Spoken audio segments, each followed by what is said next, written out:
Sebenarnya saya itu terjebak. Kayak Tapi sebenarnya karakter Juki ini dibikin bisa ngaji nggak bang? menua.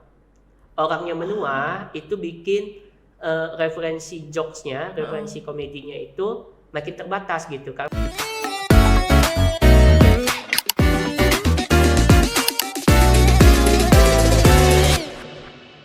Alhamdulillahirobbilalamin. Assalamualaikum semuanya. Assalamualaikum bang. Waalaikumsalam. Nah, alhamdulillah kali ini saya ditemani oleh Bang Yahya M. Iya. Nah, beliau merupakan kreator komik, kemudian penulis ya Bang ya? Iya. Penulis untuk si Juki, komik si Juki. Nah, jadi oh ya, gimana kabarnya hari ini Bang? Alhamdulillah. Alhamdulillah baik. Alhamdulillah lagi sehat. Alhamdulillah lagi sehat, alhamdulillah karena ini seru banget sih Bang, karena kalau kita bahas soal si Juki ini kan lucu banget kan dia. Iya.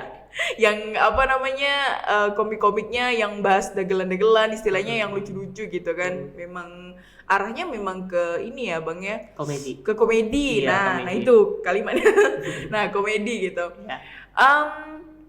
Tapi selain dari si Juki mungkin Abang ada menciptakan yang lain mungkin? Kalau karakter komik ya, kalau karakter komik sendiri sebenarnya saya punya karakter superhero sebenarnya namanya Hore Hero.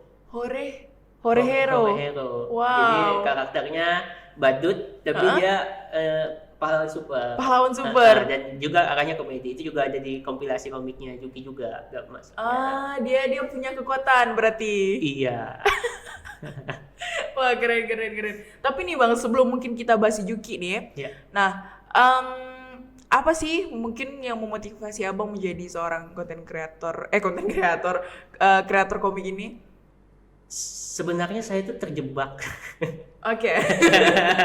Terjebak ya. Karena Iya. sebenarnya kalau secara akses komik gitu ya di masa kecil kan banyak kalau kreator bilang, oh saya dulu zaman kecilnya baca komik, kemudian saya ingin jadi komikus atau saya jadi ini. Kalau saya makanya di Juki kan saya penulis ya, bukan ilustrator. Saya hanya menuliskan naskahnya. Kalau saya itu sejak kecil cita-citanya itu penulis.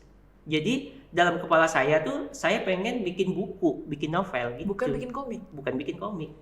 Nah, tapi memang beda ya Bang ya cara penulisan, mungkin kita menciptakan sebuah tulisan buku sama kita nulis komik. Itu bedanya gimana Bang? Sebenarnya kalau untuk penulisan ya, untuk penulisan itu sebenarnya sudah ada istilahnya tuh formatnya gitu. Udah ada modelnya selalu ada sama, mau bikin buku, novel, mau bikin komik, mau bikin film gitu kan udah ada act by act-nya gitu, ada kayak tahapan pertamanya, keduanya. Jadi secara cerita sebenarnya itu udah ada template gitu. Kalau orang bilang nulis cerita itu susah, sebenarnya tidak sesusah itu kalau kita belajarnya secara tahapan gitu, belajar soal template menulisnya, maksudnya alurnya. Jadi kalau dalam cerita itu kan ada alur. Kalau kita nonton film kita selalu berasa lah, misalnya ketika dekat akhir dia agak naik, kemudian turun, kemudian ending gitu. Itu tuh template gitu. Dan itu berlaku untuk semua cerita. Oh, berarti memang udah ada template-nya yang sebenarnya kalau sudah terbiasa dan sudah step by step itu bisa-bisa aja ya Bang ya? Iya, mau apapun produknya gitu, mau film, mau komik, mau novel sama aja.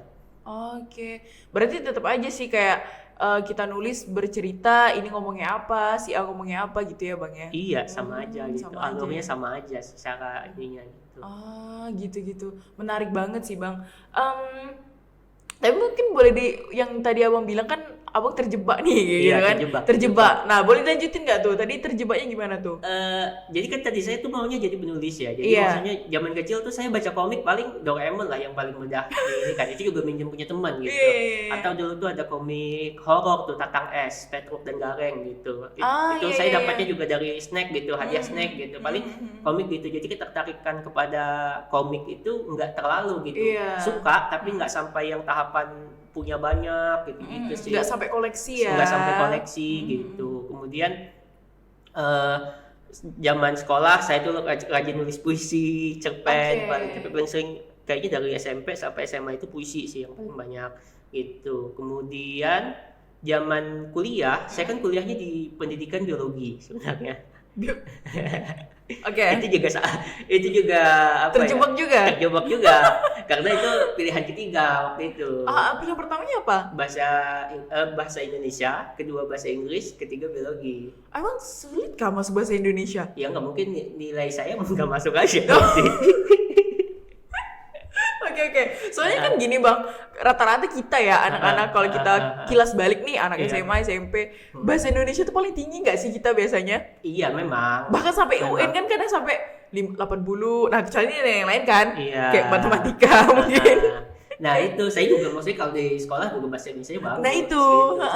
Cuman kan saya nggak tahu ya penilaiannya kan, karena kan waktu itu tuh ada IPA IPS harus beda. Nah satu harus IPA gitu, makanya terakhir dikasih lah apa yang paling ini ya biologi gitu daripada fisika, matematika, kimia gitu ya. Iya cuman tuh kok tapi nggak tahu lah ya kita penilaiannya gimana. Ya mungkin secara ininya ternyata nilai saya yang bidang IPA-nya lebih bagus gitu daripada bidang IPS-nya. Padahal minat dan bakatnya tuh ada di bahasa Indonesia karena menulis itu tadi ya bang ya. Nah akhirnya masuk tuh kuliah kan biologi, kemudian ya tadi nggak saya kejebak juga kayak aduh ini kuliah capek gitu ngapain ya gitu. Nah waktu mulai ngeblog, nulis blog, kemudian masuklah ke komunitasnya buat promosiin konten blog. Nah dari sanalah kemudian dapat kenal sama si kreatornya si Yuki itu, Fazanio. Dari komunitas itu ya. Iya, di situ dia juga ngeblog sebenarnya, dia masuk ke sana buat cari talent, maksudnya cari penulis sebenarnya. Nah, dia nyari penulis untuk, jadi zaman itu kan ada era-era di mana website komedi itu naik ya, kayak Males Itu Banget. tahun berapa bang? 2011. 2011. Ya. Ada malesbanget.com waktu itu. Iya. Kemudian ada nyu.com bikinannya si Pocong Arif Muhammad sama Radit juga sama Alit. Nah, dia mau bikin si Juki ini kan produk komik yang udah dia bikin dari 2010. Iya. 2011 udah keluar komiknya sebenarnya, Ngampus komik pertamanya yang dia kerjakan sendiri. Kemudian di selanjutnya juga ada dia si Juki petualangan lulus UN. Itu juga dia masih belum ada tuh, masih sendiri emang gitu. Nah, kemudian dia berpikir bahwa si Juki ini tuh bukan cuman karakter komik. Si Juki ini adalah IP, intellectual property gitu. Sebagai sebuah brand lah kita nyebut mudahnya gitu. Dia tidak hanya muncul dalam bentuk komik gitu. Dia juga bisa muncul sebagai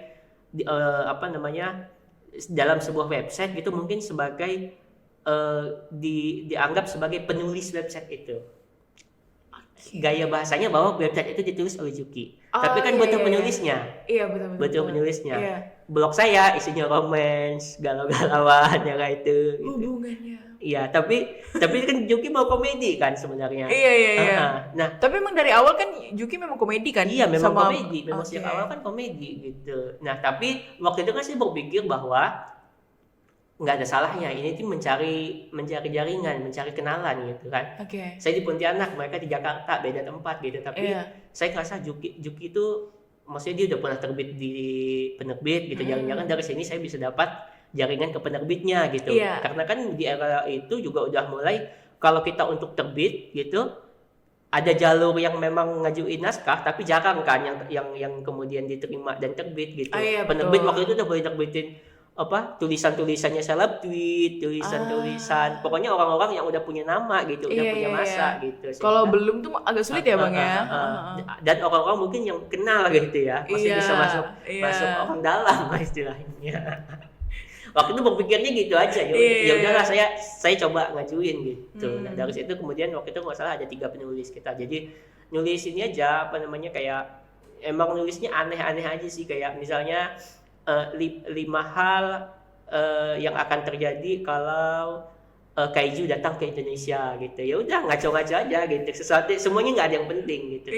Temanya nggak penting, isinya nggak penting gitu. Tapi emang benar-benar itu tuh adalah sebuah mungkin entah imajinasi yang tertuang di dalam tulisan ya bang ya. Iya. Tapi emang waktu itu sangat terbantu, waktu itu kan era-era Twitter, kemudian saya juga zaman kuliah itu saya mulai baca buku tuh beragam, jadi ada komedi dan lain-lain. Walaupun saya nggak pernah nulis komedi, tapi saya cepat untuk mempelajari formatnya gitu. Misalnya saya baca websitenya Males Banget, formatnya mereka gini. Kemudian dulu kan nggak paham ya, kalau dalam komedi ada setup, ada punchline kayak di stand up komedi ya. Ada benarnya, kemudian patahin gitu di ujungnya gitu, yang ngaconya gitu kan. Nah tapi ngelihat tulisan orang gitu, dari tulisan orang itu saya jadi kayak oh gini ya cara nulisnya gitu. Nah itu mungkin yang ininya gitu, jadi cepat belajarnya. Iya, berarti lumayan cukup cepat ya dalam beradaptasi ke format dari romance ke komedi tadi ya. Iya. Karena kan awalnya memang basicnya suka nulis yang romance di blog itu ya Bang ya pada saat itu. Berarti gabung di Juki itu sekitar tahun 2011 akhir kalau ya. Awal 2012 lah, awal 2012.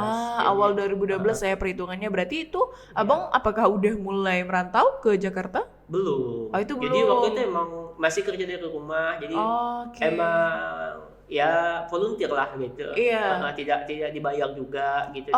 Cuman paling dikasih buat kuota gitu supaya bisa ngirim kan, supaya bisa ngirim naskah gitu. Ininya. Mungkin awalnya probation kali ya, magang gitu mungkin. Tapi 3 tahun.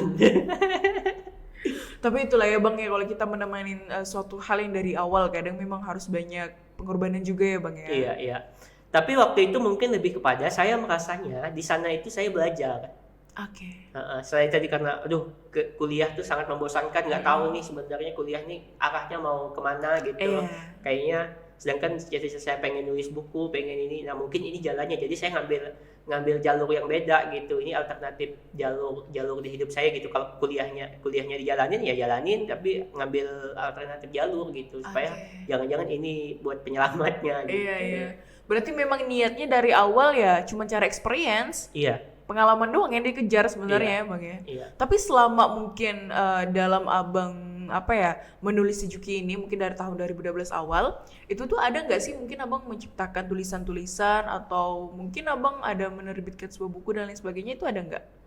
Nggak ada. Atau mungkin ada niat? Nggak ada. Waktu itu nyoba juga, tetap sambil nyoba gitu. Penerbit juga nggak masuk juga gitu, belum ini juga. Karena memang kalau saya baca sekarang ya emang itu tuh nggak matang gitu ininya.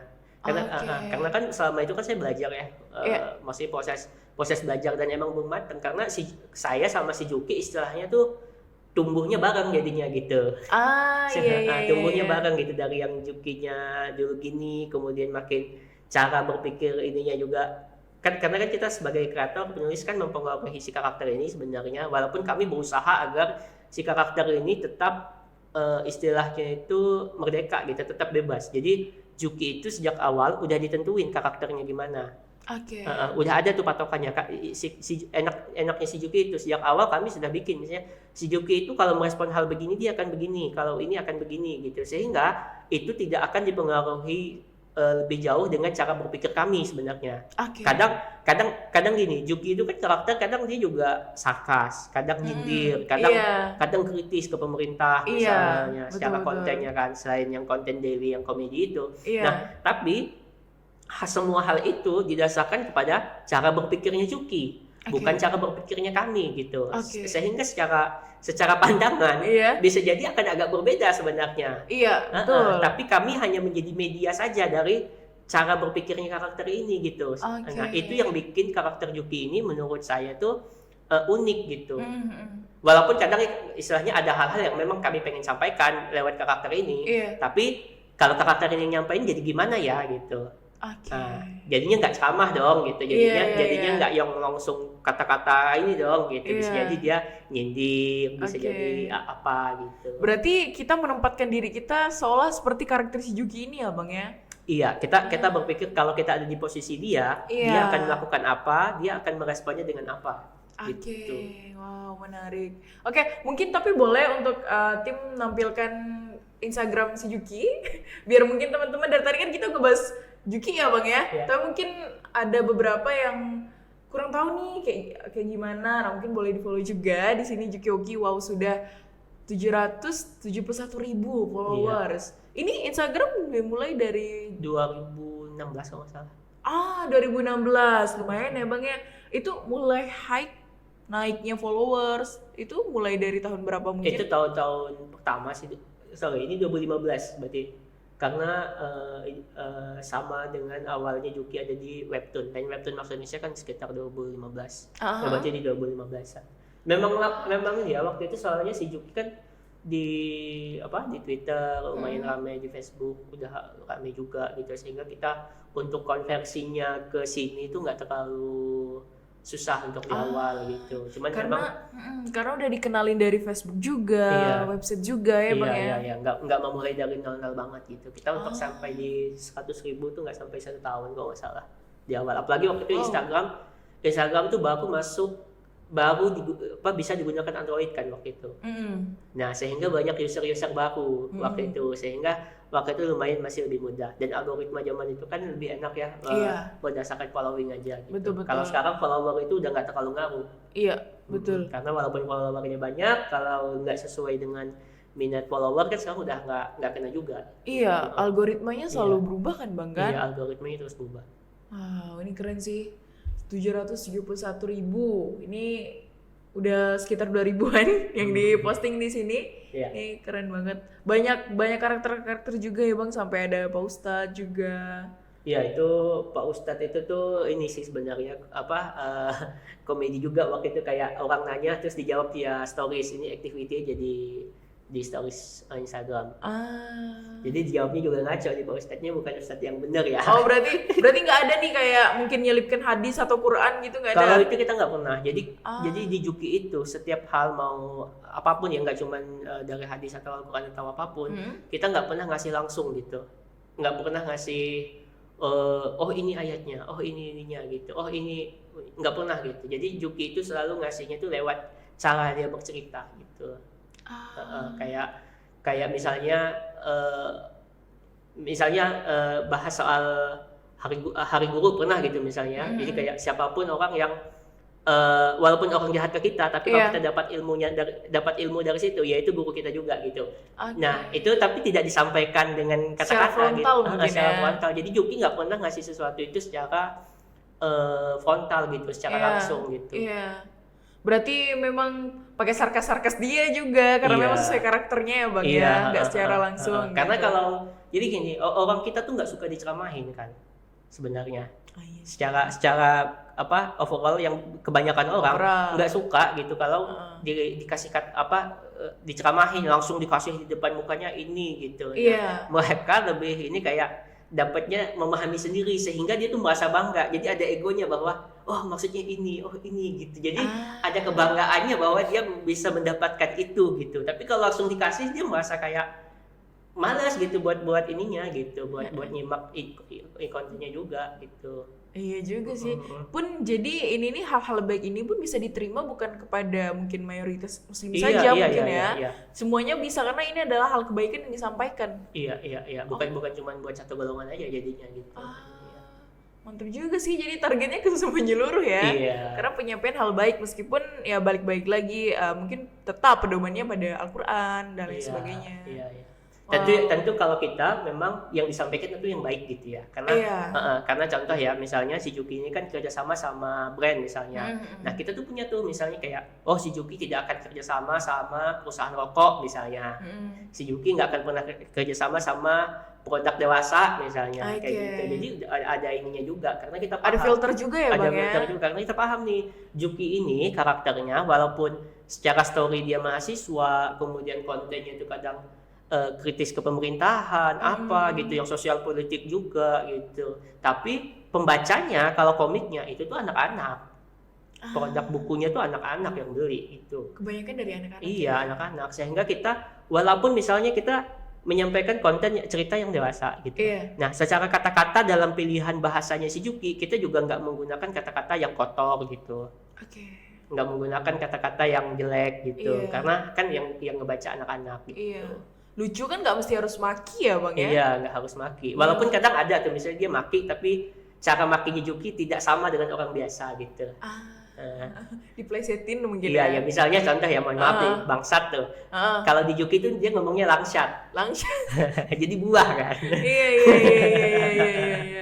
Berarti malah jadi kita fokusnya malah ke buah dong jadinya, bukan ke kata-kata yang dimaksud tadi ya mungkin ya. Oke, menarik sih. Berarti tentunya ini juga selain seru-seruan ini jadi beri edukasi ya Bang ya. Karena ada hal-hal baik tadi yang disampaikan melalui sarkas-sarkasnya yang jadi ngena banget ke kita nih gitu. Iya sih. Meskipun kalau kita balik-balik lagi, kadang kebanyakan orang juga terkadang tuh ketika dia memahami sesuatu ya kan, ketika dia memahami sesuatu tuh memang nggak bisa ya bang kita langsung frontal langsung gitu ya sama orang ya. Iya, lebih banyaknya orang tidak mau terima lah kalau Oke. kalau kita tadi yang dikasihnya langsung gitu, disuapin tuh nggak mau gitu Iya. kadang gitu. Atau dia tuh merasanya gini, kalau kita kasih sifatnya langsung ceramah di depannya, dia langsung merasa, wah kamu menilai saya ini jelek gitu, sehingga perlu diiniin gitu, Iya. sehingga dikasih hadis ini, dikasih ayat ini gitu. Iya. Kamu menganggap saya ini gitu. Jadi dia merasa langsung langsung ditekan gitu. Oke. Dalam banyak hal kan sama juga, makanya dalam kritik juga Juki kadang tuh nggak langsung kan, Iya. karena berbahaya. Iya. Sama gitu, jadi kayak ke atas ketika mengkritik juga tidak secara frontal, ketika ngasih tahu ke orang yang sama saya juga nggak frontal gitu. Karena ini menarik banget sih bang, karena apa ya? Ini kan komedi tapi bisa berbentuk edukasi juga, yang dikemas juga dengan edukasi yang mungkin yang dikemas dengan komedi ya, Iya. dengan lucu-lucuannya. Ini menarik banget. Tapi ada nggak sih bang mungkin yang religi atau lain sebagainya yang berkolaborasi dengan Juki? Juki itu tidak pernah bikin produk yang beneran religi, misalnya terkait yang tadi yang misalnya membawa ayat-ayat Al-Quran, hadis gitu. Tapi si Juki misalnya kayak Ramadan di Line Webtoon itu Juki ada 2 season, itu si Juki nostalgia Ramadan, kisah si Juki kecil, kehidupan dia di masa puasa gitu, kayak main sepet sarung orang ini gitu, tapi lebih tetap komedi gitu, daily life anak kecil aja di zaman puasa gitu. Atau misalnya kayak di tahun-tahun lalu itu kita bikin kayak muhasabah gitu, muhasabahnya Juki, tapi dia tidak pernah ngebahas soal misalnya keimanan orang gitu, nggak pernah. Tapi misalnya kayak kenapa sih Ramadan semakin tua semakin biasa aja ya gitu, kayak gitu, semakin nggak istimewa. Zaman kecil tuh Ramadan selalu di ini gitu, kenapa sekarang enggak gitu. Relate sih. Gitu. Iya. Kemudian ada nih konten-konten di ininya di Instagramnya gitu di tahun lalu. Itu misalnya kayak ternyata karena misalnya ketika dewasa, dulu zaman kecil tuh kita karena di Lebaran kita selalu ada baju baru gitu. Yeah. Di Lebaran kita dibebasin main misalnya. Tapi ketika dewasa udah nggak lagi, kita beli baju baru udah bisa kapan aja. Iya betul. Itu bikin nggak istimewa jadinya, baju baru di Lebaran juga udah nggak istimewa gitu. Iya betul. Nah semacam itu jadinya. Jadi dia ngebahas soal dengan hal-hal yang kayak gitu. Berarti tetap ada season-seasonnya seperti Ramadan dan lain sebagainya, cuman tetap dikemas dengan hal yang berbeda ala-ala Juki ya. Iya. Tapi sebenarnya karakter Juki ini dibikin bisa ngaji nggak bang? Nah itu nggak tahu sih, nggak bisa tanya ke kreatornya. Tapi kalau dia belajar ngaji. Di belajar, maksudnya dia Kalau belajar di dalam ngaji? ceritanya dia belajar ngaji. Ada. Apakah dia ternyata mahir atau tidak nggak tahu, karena zaman kecil itu banyak main juga. Makanya Juki ini harus pakai Qoro'a bang sebenarnya. Karakternya dibikin belajar ngaji di Qoro'a gitu, biar dia bisa belajar Quran mungkin ya. Kalau belajar Qurannya mungkin dibikin di Iqro kali ya. Iya. Di Iqro gitu kan. Boleh. Berarti lain kali si Juki megang gadget terus download aplikasi Qoro'a mungkin ya. Wah kalau itu kita ada budgetnya ya. Oke. Tapi ini ya bang ya, abang kan penulis ya. Maksudnya penulis untuk si Juki, khusus untuk si Juki. Nah kalau abang lagi burn out itu gimana? Nulis. Iya tapi saya nulis paling juga, atau baca lah gitu, nonton gitu. Ininya arahnya ke sana sih. Tapi abang memunculkan ide-ide itu dari mana? Itu tadi banyak baca dan banyak nonton sebenarnya. Banyak baca, banyak nonton. Nontonnya nonton apa? Nontonnya nggak ada batasan sebenarnya. Maksudnya tonton aja semua ya yang lagi rame, yang menarik gitu. Kadang ada momen misalnya saya bingung juga mau nonton apa tuh, random aja nyari, misalnya cari ini film bertema badut gitu, kayak lagi kepikiran aja, baru nanti tonton aja film random yang dengan tema itu. Karena nulis itu kan kita ngeluarin ya. Nah, yang masuk juga harus banyak gitu. Termasuk dari segala lini? Iya, semuanya. Oke. Jadi kayak apapun genrenya, walaupun saya nulis komedi gitu ya yang drama ditonton, horor ditonton gitu. Karena tadi masuknya tuh harus banyak. Kalau kita mau ngeluarin sesuatu gitu, masuknya juga harus banyak gitu kan. Kalau mau keluarnya banyak gitu ininya. Karena semakin banyak referensi di kepala kita, semakin bisa beragam gitu hasil yang ditulisnya gitu. Berarti kalau bisa tuh memang masuknya tuh berbagai lini ya bang ya, genre apapun ya. Iya, karena di Juki sendiri kita juga mulai ini juga, maksudnya kayak walaupun base-nya komedi, misalnya Juki ada komik yang temanya sports, sepak bola gitu. Ada yang horor juga ada gitu kadang gitu. Jadi memang kayak tadi dari tadi karena referensinya juga banyak, jadi kita lebih enak. Kita coba yuk Juki bikin yang ini gitu. Iya masuk. Berarti memang harus cari referensinya juga banyak ya. Wah, menarik. Karena apa ya Bang ya, kalau kita ngomongin soal cerita-cerita nih kan memang si penulis pun harus mau nggak mau dituntut untuk berwawasan luas ya Bang ya. Iya. Baik dari segala lini ya. Iya. Karena kan sebenarnya yang paling penting dalam penulisan itu sebenarnya malah mungkin orang banyaknya juga itu riset sebenarnya. Riset ya? Iya, riset untuk memahami ininya gitu. Misalnya contoh, bikin komik tentang sepak bola gitu ya. Nah, harus paham dong aturan sepak bola. Oh iya.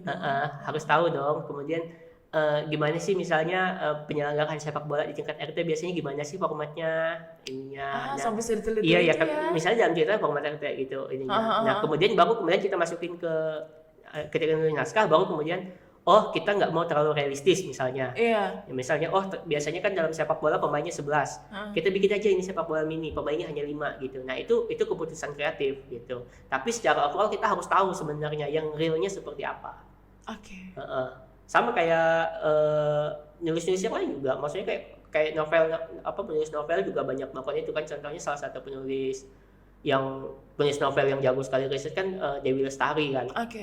Karena semua karya-karyanya beliau itu risetnya panjang tuh ininya gitu. Tahapan risetnya bisa jadi sama dengan atau bahkan lebih lama daripada tahapan menulisnya gitu. Jadi memang harus risetnya lebih banyak juga ya itu ya tadi ya. Iya. Karena itu bikin orang tuh believable kan. Orang percaya gitu sama karakternya, sama adegannya. Walaupun fantasi ya. Walaupun fantasi misalnya itu juga harus ngeriset kan. Resource sumber ide fantasinya dari mana. Misalnya kayak orang bikin cerita tentang Thor dari mitologi Nordik misalnya. Harus belajar mitologi Nordiknya gitu. Enggak cuma tahu si Thor tuh begini gitu. Tapi harus tahu ininya semua gitu. Untuk kemudian ketika ngembangin karakter ini itu bisa lebih luas, lebih panjang gitu ceritanya. Iya gitu. betul. Padahal kan kadang kan ya cerita ya padahal ya memang cerita fiksi kan, bukan kisah nyata. Tapi mau ndak mau ya memang harus ini. Iya. Tapi Abang nonton anime nonton? Anime juga nonton? Beberapa sih. Kayak One Piece gitu, One sih. Yang umum aja. Berarti One Piece dari awal sampai akhir Abang nonton? Yang sampai udah putus sih. Maksudnya udah lagi nggak nonton sebenarnya. Iya. Tapi kayak dari cerita One Piece itu aja udah banyak banget loh Bang. Iya. Itu aja kan salah satu contoh komik yang dibikin dengan riset yang bagus kan. Iya. Risetnya dalam gitu. Maksudnya banyak referensi-referensi yang building world-nya tuh referensinya bagus gitu. Bahkan ada yang referensi dari Indonesianya juga, ada dari mana-mana gitu. Itu bagus sekali gitu. Walaupun saya percaya mungkin One Piece ini kan namanya udah brand gede, pasti secara mungkin tim risetnya juga udah ada tuh pasti gitu buat ininya gitu. Karena ada sepanjang itu si Eiichiro Oda-nya mungkin juga lupa sama cerita awal-awal, tapi kan selalu ada orang yang ini dulu tuh pernah ada ini bisa loh, ada editornya kan. Editornya nggak cuma satu juga gitu. Iya betul. Tapi itu riset kan tetap gitu. Karena bayangin aja itu juga udah lama loh Bang, dari tahun 19 berapa gitu kan? 98 sampai sekarang dan itu bertahan lama sampai dibikin live actionnya nggak sih? Iya. Tapi itulah saya tuh sempat mikir Bang bahwa rata-rata penulis baik itu komikus dan lain sebagainya itu orang-orang hebat sih karena dia memang bisa belajar dari segala lini. Bayangin aja dalam menciptakan sebuah cerita gitu kan. Iya. Ada beberapa kali saya nonton yang bersifatan dengan cerita yang berhubungan dengan kimia. Iya. Nah, tentang hal-hal itu. Dr. Stone tuh. Iya, Dr. Stone itu tentang apa berarti ya? Dia lebih benar kimia gitu ya, kan. Itu lebih sains. Lebih ke sains gitu. Jadi itu ngaruh banget. Yeah. Itu kalau dari apa ya? Asam sulfat dan lain sebagainya itu dia paham gitu kan. Bayangin itu kan riset kan? Iya, bayangin aja kalau dia nggak paham hal itu gimana dia bisa nyatuin ternyata asam sulfat dicampur ini bisa jadi ini loh gitu. Iya. Iya, itu kan juga salah satu bentuk riset kan. Secara pribadi belum tentu dia misalnya bidangnya itu. Ada itu. Tapi dia mempelajari dulu. Biasanya kalau kayak gitu dimulai dengan ketertarikan ini sih, kayak secara pribadi dia suka bidang itu, terus kayak gimana ya kalau ini dijadiin sebuah manga, cerita manga, gitu sih. Iya sih, betul sih. Waduh, jadi lari ke anime. Tapi nggak apa-apa nyambung kan, karena kita ke penulis kan gitu. Iya. Tapi kalau mungkin selain dari burnout, ide-ide, tapi tantangan dalam menulisnya sebenarnya apa sih Bang? Khususnya di bagian komik ini? Kalau saya itu di komedi ya. Di komedi itu paling tantangannya adalah sebenarnya ini yang sedang kami hadapi sebenarnya ya. Orangnya menua. Orangnya menua itu bikin referensi jokesnya, referensi komedinya itu makin terbatas gitu. Karena pasti kita capek juga kalau harus nyimak gaya komedi Gen Z sekarang gitu. Karena saya istilahnya milenial gitu, generasinya udah beda gitu. Ngelihatnya udah mulai nggak connect gitu. Sedangkan si Juki ini harus terus remaja. Kayak Nobita gitu, kayak ini harus tetap di usianya. Si Juki itu 20 tahunan gitu. Nah, jangan tiba-tiba Juki jadi jokes bapak-bapak diambil. Iya, itu dia. Itu kan nggak masuk ya Bang ya? Itu sebenarnya PR-nya, sehingga kami harus terus belajar, akhirnya harus adaptasi gitu, harus ngecek, walaupun ya itu tantangan, lagi proses gitu untuk bikin dia kembali lebih muda gitu secara ini, jangan sampai dia ngikutin kami gitu, kami yang harus ngikutin dia ininya, itu tantangan paling besarnya gitu. Makanya secara tim juga sekarang dikembangin gitu, yang nulis bukan cuma saya gitu kan. Kalau gambar tuh udah lama memang bukan hanya Pak Sameong gitu, jadi emang udah ada timnya lah cukup besar. Iya, udah ada ilustrator lain juga ya. Ya, untuk ngerjain itu. Wow. Iya sih ya Bang ya, karena kan kadang kalau kita nggak riset mungkin jokes anak muda zaman sekarang, tentunya kita akan kalau dibilang stagnan sih mungkin enggak, cuman versi jokes kita kadang udah beda. Lucunya gitu. beda. Atau gini, kadang kita makin menua tuh kan makin berhati-hati ya. Iya. Sehingga banyak takutnya. Jadi kayak misalnya kita bikin ya ceritanya ini ya, punchline-nya ini. Kayaknya nggak lucu deh buat ini gitu. Malah jadi takut tuh karena mikirnya selera yang lebih muda sekarang itu beda gitu. Jadi takut kan. Padahal mas sebenarnya bisa jadi kalau dilempar ya kena aja, lucu-lucu aja buat toh mereka belum tentu pernah melihat jokes itu, tapi karena kita udah lebih tua, kita udah pernah melihat jokes setipe itu sehingga kita merasa itu sudah tidak lucu lagi. Tapi buat yang muda bisa jadi itu jokes yang baru gitu. Ya kan tetap lucu aja karena pengetahuan orang tuh beda-beda gitu. Iya betul. Nah, tapi itu bikin takut. Kadang tuh secara nggak sadar tuh kitanya takut gitu buat ngasih ngelempar jokes ini ke publik gitu. Takutnya nggak masuk. Nggak lucu juga gitu. Padahal bisa jadi tetap lucu gitu. Iya betul. Karena kan balik-balik lagi sih Bang, meskipun memang betul kata Abang bahwa di umur sekian jokesnya beda, di umur anak muda yang remaja ini beda. Tapi kadang setiap individu balik-balik lagi loh Bang, bahwa setiap individu juga punya referensi atau preferensi dari jokesnya sendiri itu seperti apa kan? Iya, cuman kan tetap betul sih, ke jokes bapak-bapak sama jokes anak muda kalau kita overall kan memang hampir beda. Nah itu kadang ada ininya, apakah ini jokes ini lucu karena kita, atau memang jokes ini lucu. Kalau beda ya, kalau jokesnya lucu karena kita, karena pengetahuan yang udah kita punya. Nah, ketika dilempar ke mereka yang nggak tahu tentang itu kan, jokes itu terjadi itu kan referensi kan. Jokes itu terjadi referensi. Kalau mereka nggak kena referensinya, ya nggak kena gitu, jadi nggak lucu gitu. Kayak kita sesuatu hal itu biasanya kita ketahui karena viral kan. Nah kalau dia nggak tahu sama viralnya itu ya juga nggak masuk meskipun kita ngejokkan itu kan. Benar. Karena gini, kayak misalnya gini, tahun 2010 ke atas Juki itu kadang sering bikin misalnya kontennya yang temanya nostalgia tahun 90-an kan. Coba kalau konten itu dibikin sekarang, ya nggak kena anak-anak yang bukan anak 90-an gitu. Beda udah memorinya gitu. Karena kalau udah 90-an otomatis ya anak-anak di usia 30-an kan ya? Yang bisa menikmati hal itu. Yang bisa menikmati hal itu, sedangkan targetnya harus di 20-an ke bawah kan. Gitu. Sedangkan anak 2000-an udah beda lagi tuh. Tapi emang bener sih kan kalau misalnya kita ngomongin tahun 90-an, kadang kita yang kelahiran mungkin 2000-an atau 99 ya, masih dekat-dekat gitu. Ya itu masih terasa sih nostalgia dan masih ada. Tempo dulunya yang benar-benar kayak wah kayaknya enak banget ya di zaman dulu dibanding zaman sekarang. Iya. Kalau yang lahir 2000-an mungkin kalau lahir tahun 2000 aja masih dapat lah. Masih dapat lah ya. Istilahnya generasi 90-an itu walaupun nggak berhenti di 2000 tapi secara budayanya tuh masih sampai 2003 2004 tuh masih itu sebelum era kemudian kita masuk ke gadget, smartphone kan itu yang gadget yang sangat beda sekali kan.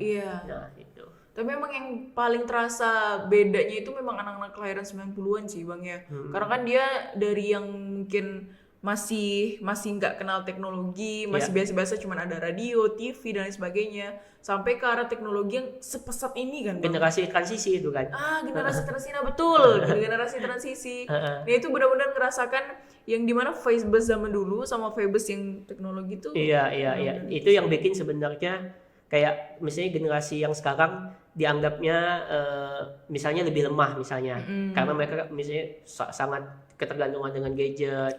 Nah tapi kalau ini salah satu ini di Juki kan lagi ngeluarin buku nih, mau ngeluarin buku tuh Proposal dari Rakyat. Kita salah satu yang di highlight adalah soal Gen Z sebenarnya. Gen Z itu gimana sih Proposal dari Rakyat itu sebenarnya adalah buku yang isinya adalah proposal Juki dan karakter Miche Komik, itu karakter legendaris juga, yang ditujukan kepada pemerintah siapapun yang terpilih. Nah, itu akan terbit. Nah, di situ salah satu yang di highlight Juki adalah soal Gen Z. Gimana generasi yang di atas memandang Gen Z, apalagi dalam politik ya. Maksudnya mereka hanya dipandang sejauh ini dipandang hanya sebagai sumber suara. Keterlibatannya apa belum dipikirkan.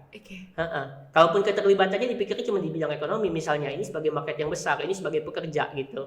Tapi dalam mengelola sebuah negara peran mereka apa gitu. Nah, itu tuh belum ada kan. Nah, itu tuh di buku Yuki yang akan datang dia akan bahas itu Gen Z. Kemudian Gen Z itu dianggap generasi yang lemah katanya.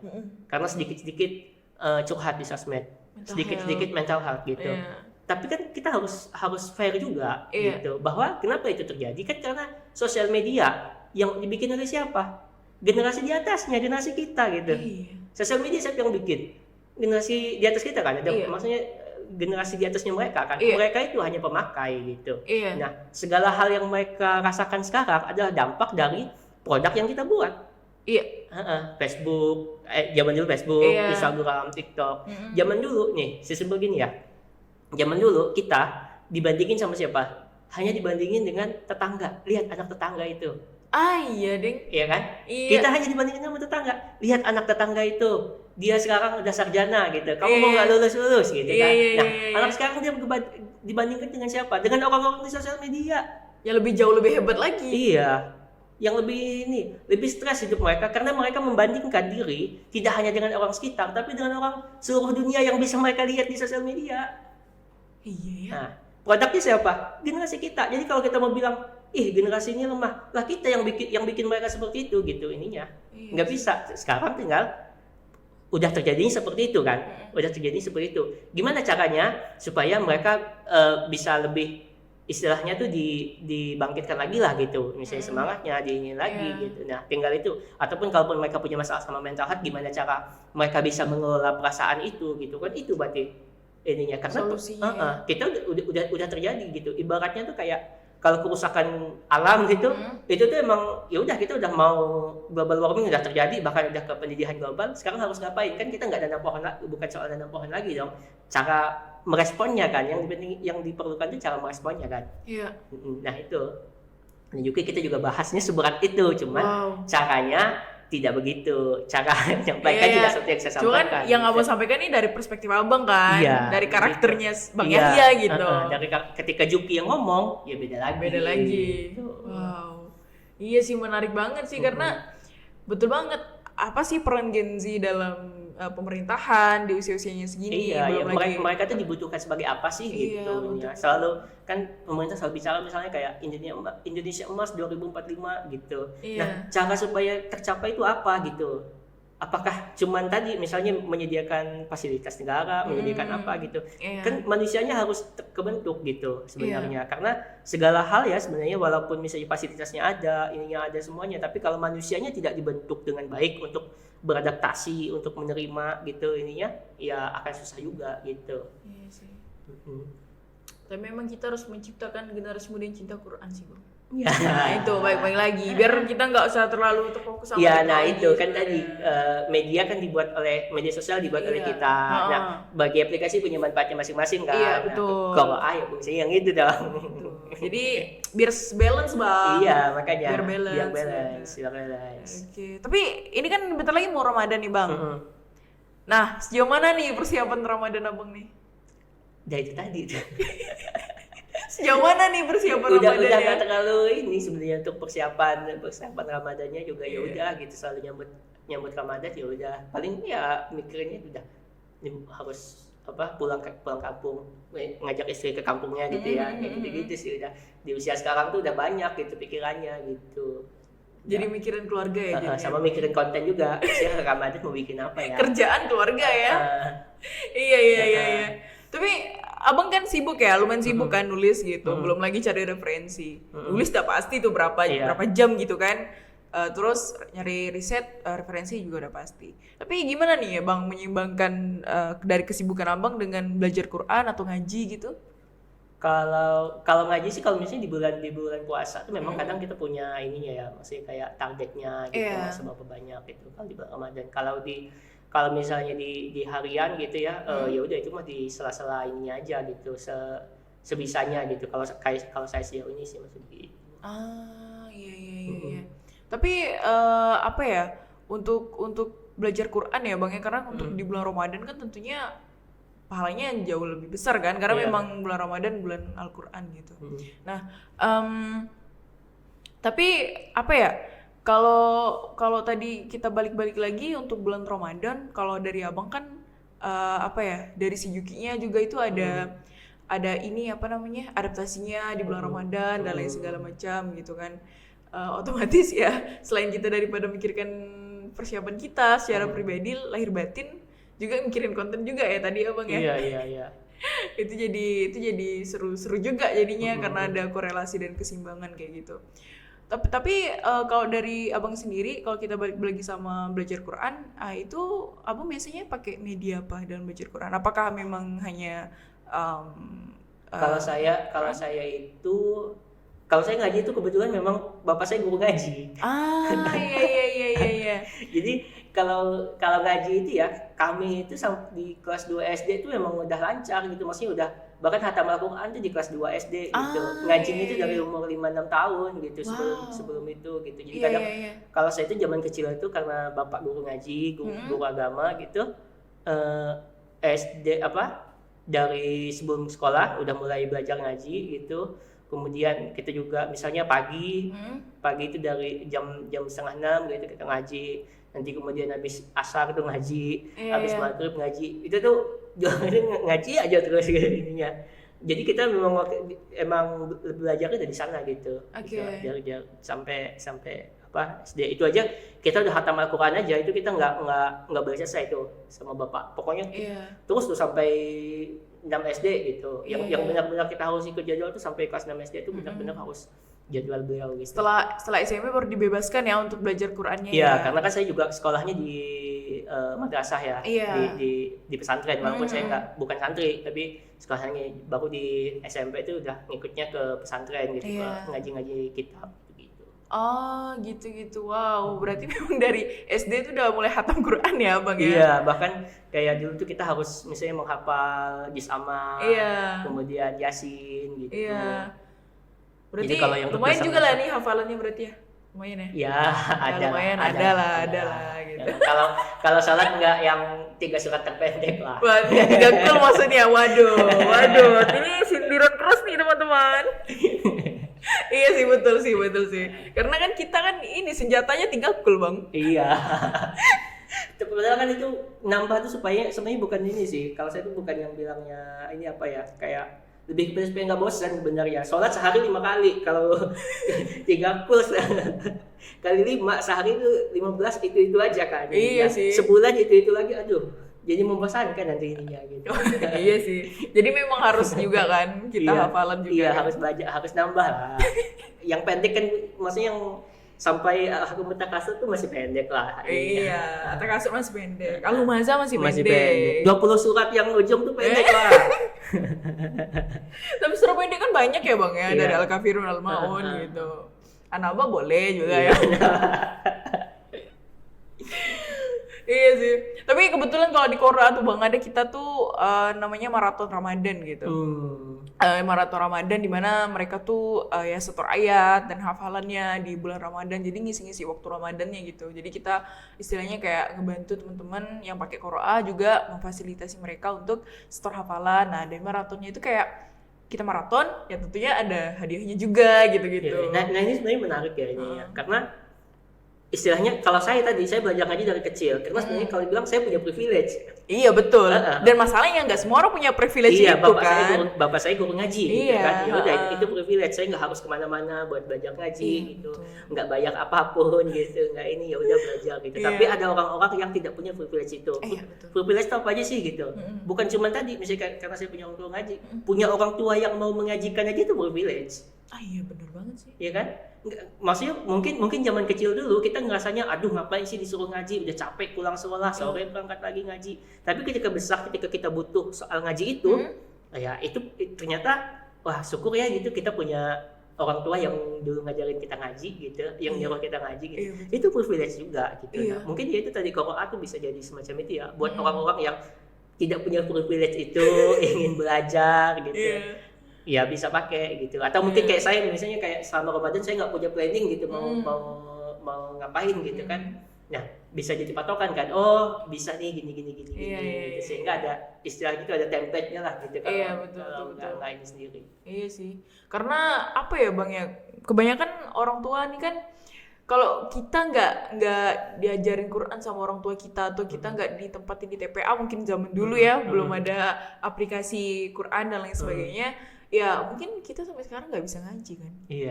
Iya, karena kita belajar ngaji di usia kita sekarang sama kita belajar ngaji di usia kita pas golden age-nya lebih cepat nangkepnya kita pas masih kecil kan. Iya benar. Karena secara artinya kan kita masih kosong lah gitu, masih banyak uangnya untuk diisi. Kalau sekarang masalah hidup ya kan, cicilan. Nah iya betul juga ya. Fokusnya udah beda lagi. Fokusnya udah beda lagi gitu. Iya sih. Karena kalau misalnya teman-teman di luar sana tuh yang mungkin tidak merasakan privilege itu, nah itu kan kebanyakan ya Bang ya mungkin baru sadar di usia 20-an, 30-an. Nah, dan rata-rata mereka tuh malu Bang ketemu guru. Nah, itu problem benar. Nah, problem makanya adanya aplikasi Quran ini sebenarnya untuk sebagai wadah buat teman-teman yang mungkin malu untuk belajar Quran, bisa belajar Quran di Qiraat. Karena apa tuh enggak sih sekitar 65% atau 60-an gitu masyarakat Indonesia yang muslimnya ya khususnya itu ada di artikel mungkin dibaca 2018 atau berapa gitu enggak salah, bahwa sekitar situ 60% tuh masyarakat Indonesia buta aksara Quran Bang. Tadi karena aksesnya bisa jadi nggak ada, kesadaran orang tuanya juga mungkin dulu nggak ada. Buta aksara Quran ya otomatis nggak tahu alif aja nggak tahu gitu. Kan sangat disayangkan ya Bang ya, maksudnya.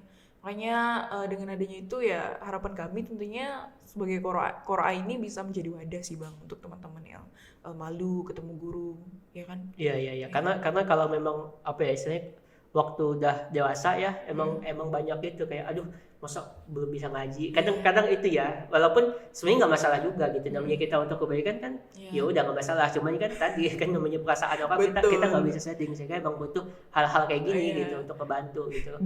Dan lebih itunya Bang yang ngajarin Qurannya ini usianya lebih rendah daripada kita.